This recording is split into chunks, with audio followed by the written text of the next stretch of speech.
Howdy ho H2Os and roller bros alike, I'm your guide Q, and welcome back to r/AmITheAntagonist, the, I think, fourth different title that we've used for these videos. Big shout out to Cream of Mushroom, and I'm sure there were other people that suggested it, but I couldn't find their comments, but thank you for suggesting this title. Hopefully it will work, and this video will not get demonetized. I'm not even sure if I can say that word without the video getting the word that I just tried not to say. But anyway, let's get into these stories, because they're very, very interesting. Am I the antagonist? She took back her yes. My girlfriend, I guess ex-girlfriend now, and I went on a cruise together, and I decided to propose. I set it up at the end of a show with a photographer and everything, and popped the question, and she said yes. I was so elated, on cloud 9, it was like a dream. We got champagne and took pictures and then went back to the room, and she dropped the ball on me. She didn't want to actually marry me. I was so horribly broken in that moment. I cried and asked why she would lead me on like this, and she got upset and said it was my fault for planning a public proposal without discussing engagement with her first. She said we were moving too quickly and that she wasn't ready. I told her she should have told me instead of getting my hopes up and shattering them later. She refused to listen or agree. I ended our relationship right then because I can't overlook such insensitivity like this. Am I the antagonist or is she? Okay, let me just start off by saying I think that public proposals are inherently a terrible idea every single time, unless maybe your girlfriend has explicitly said in the past that she loves public proposals and you know that it's going to go over well because you've talked about engagement in the past. But that aside, like, do you realize how big of a deal proposing to someone is? Like, that's a commitment for the rest of your life. And when you put somebody on the spot in public, it's hard to just say no. We've all seen the cringe videos of somebody proposing in public and being told no. Like, it's awful. And so just, you cannot blame her in this situation. Like, you shouldn't have put her in this spot. Also, as always, you guys can let me know in the poll or in the comments down below what your opinion on this whole situation is. Am I the antagonist for not allowing my best friend to crash at my house after his wife died? My best friend Jake's wife died about a month ago in a car crash, and he's handling it terribly. He's a complete mess, and while we all try to be there for him, he's become very depressed and spends his time either drinking or sleeping. They had a little girl who's 3 years old, and while he's not neglecting her, I can tell he's barely holding himself together as it is. A few days ago, Jake told me that he can't stand being in his house anymore because it makes him remember his wife, but that he'd force himself to take sleeping pills to sleep. Cut to yesterday at 1 a.m. My wife and I were awoken by somebody banging at the door. I opened to see Jake and his daughter at my door, and he asks if he can sleep here for the night because he can't handle being in his house anymore. I tell him she can stay, but he can't because he has to get over it eventually. He gives me the dirtiest glare I've ever seen and leaves without saying anything. Today I found out that Jake went back to his house, put his daughter to sleep, then went to sleep in the streets. When my wife found out, she called me a massive butt, but I don't think I was. My intention wasn't to kick him out onto the streets, it was to help him get over his wife's death. Am I in the wrong here? Edit. Thanks. Reading all of your responses have shed a lot of light on how what I did was terrible and came off as me not caring about him. I'll go to talk to him in a few hours from now and apologize and let him stay here if he needs. I'll discuss his living situation, and if he can't stay in his house, I'll see what I can do. Okay, overall, this is just a really crappy situation, and I don't know exactly how grieving goes when your wife has only been passed away for a month, but this is not the correct approach in any way. Like, telling him to just get over it, just stop being sad about your wife not being alive anymore. Just get over it, dude. Obviously, that's ridiculous, but I don't know how I would handle this situation because, like, depending on what his living situation is, it might not be possible for him to take him in and just have him and his daughter living in his house. It sounds like it is by the end of the story, but I'm not sure. And also, I just want to point out that it does sound like the father's grieving process is affecting the daughter negatively. And I know it's impossible for it not to affect her negatively, but like waking her up at 1 a.m., taking her out at the house, bringing her to their friend's house and stuff like that, like, that's pretty strange to have happen. And I'm just not sure how this father can go about just having a better existence and being able to be a better father to his daughter in this situation. Like, I don't want to blame him for grieving grieving, but I just want the daughter to also be in a good situation. So if you have any insight into grieving, I'd like to hear your opinions in the comments. But anyway, let's get to the next story. I feel really bad for Jake and his daughter, and I hope this dude is a little bit more kind in the future. Am I in the wrong for despising my mentally handicapped sister? The title makes me sound horrible, but hear me out. My sister is severely autistic. She requires attention almost 24/7 and cannot be left alone. She is nonverbal and cannot take care of herself at all. Despite the fact that she is only 12, she is extremely destructive and violent and destroys anything she gets her hands on. I hate her. That should be wrong to say, but it doesn't feel like it. I was only 6 years old when she was born, and since then, I've never solely had my parents' attention.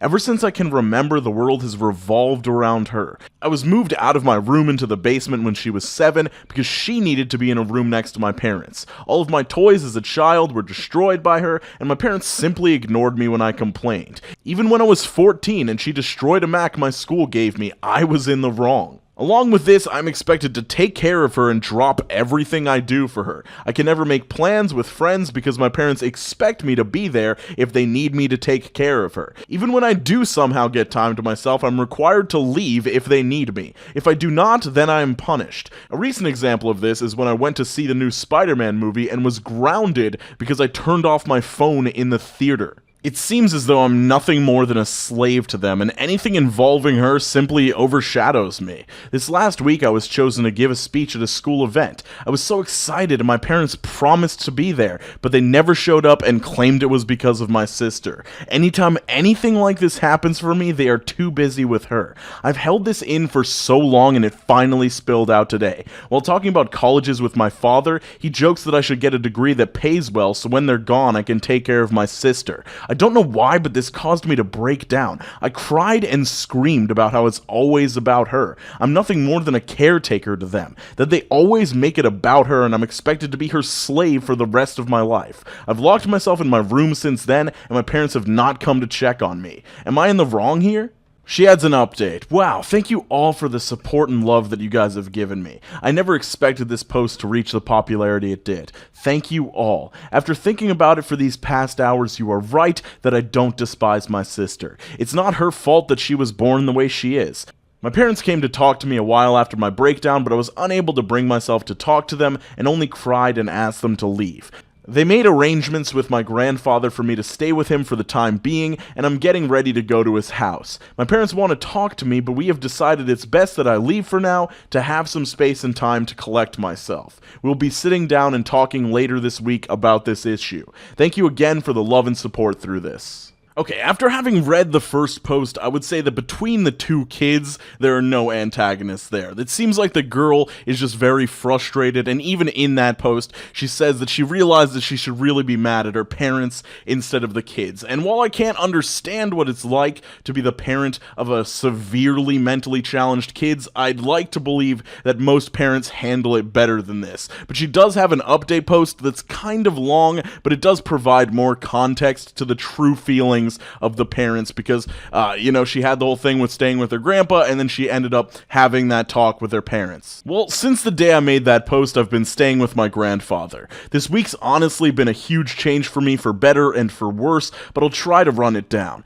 I started by telling my grandpa the story of why I broke down the way I did, and to be honest, he seemed horrified.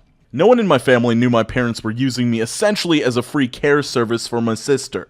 My grandpa told me some things that I don't feel comfortable repeating here, but in essence, my sister is supposed to be getting care from a professional, and my parents were ignoring that. Along with this, I was not supposed to be caring for her at all with her mental state, as apparently she is a danger to herself and others. With everything else I told him, along with the stuff like the movie incident, he was really mad and told me not to contact my parents without him there. He pretty much told me that he would be meeting with my parents beforehand, and that he was going to be there when I sat down with them. It didn't end there either. The rest of the week consisted of other family checking in on me and telling me things my parents hid from me. This included the fact that my parents have been taking money from family to fund a caretaker that doesn't exist.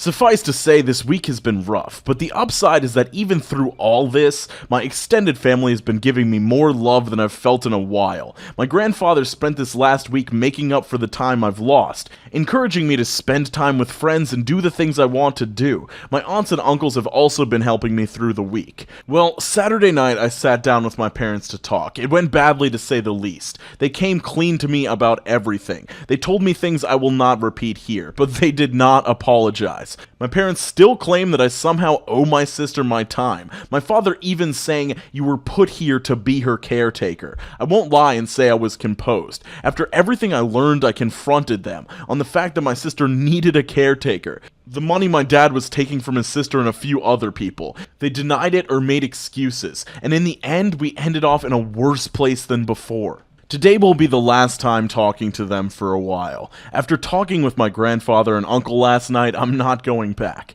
Later today, I'm going there and picking up my stuff and moving in with my grandfather. When I graduate high school, I'm planning on leaving the state to go to school. My aunt has told me the money she was sending my dad will instead be coming to me from now on. My parents have called me twice since Saturday. Neither of them were to apologize and only to ask when I was coming home. I won't be going back to them. Right now, I still feel pretty uneasy about everything, but I feel like that will pass. The rest of the family is showing their support to me, and honestly, it feels great. But in the end, I lost my parents. Over all of this, I've learned something that I wish I saw earlier. I don't hate my sister. In fact, I love her with all my heart. I should have never projected my hate onto her. That was wrong, and someday I hope to make up for it. But for now, I need to leave. So this is so, like, inspirational and painful at the same time, because on one hand, she's, like, found that love from her family that she feels she's never received from her parents throughout this entire process, but there's still, like, sadness in there, considering the mentally handicapped child is still with them, and her parents just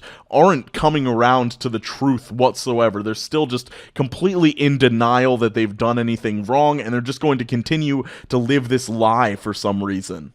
But overall, obviously, the parents are the only bad people in this situation, and it really just goes to show how amazing the people that do properly take care of mentally handicapped children are, and this is just not the way to do it whatsoever. Like, I hope that these parents are able to have a turnaround in their lives, but right now, it doesn't really seem like it. But for the sake of that child, I hope something is able to be figured out. Hey, if you want to come enjoy some pleasant pictures after listening to these kind of crazy stories, come follow me at QStarVideos on Instagram. My Twitter is the same handle. All of those things will be linked in the description down below, as well as my Twitch, my Amazon affiliate links for all of my equipment. Anyway, I'll see you guys all very soon. Make sure you're drinking more water, stay safe out there, and skate on to the best of your abilities. A large peace.